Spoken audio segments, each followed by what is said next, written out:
La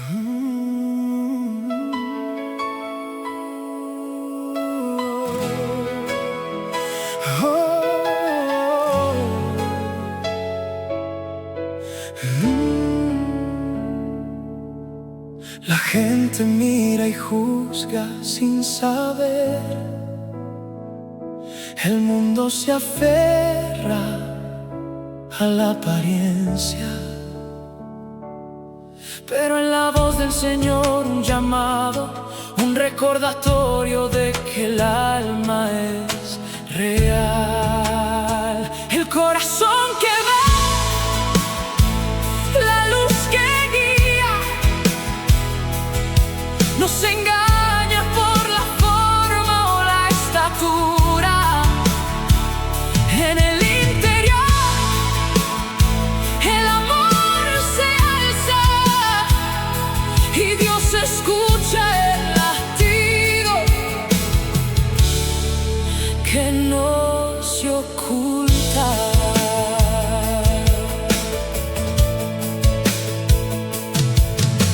Samuel escuchó la palabra en silencio, el corazón de un elegido sin temor.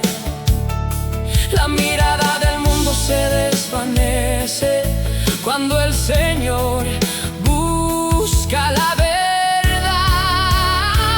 El corazón que ve,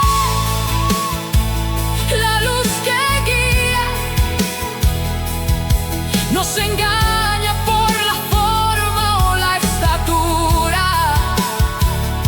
En el interior el amor se alza y Dios escucha el latido que no se oculta. Deja que la fe se rompa las cadenas. El valor está en la esencia. Canta con el alma sin máscaras. El amor que no se ve se hace presente. El corazón que ve, el espíritu canta. El Señor alinea el destino. Vuelve a mirar dentro y descubre la verdad que nunca se desvanece.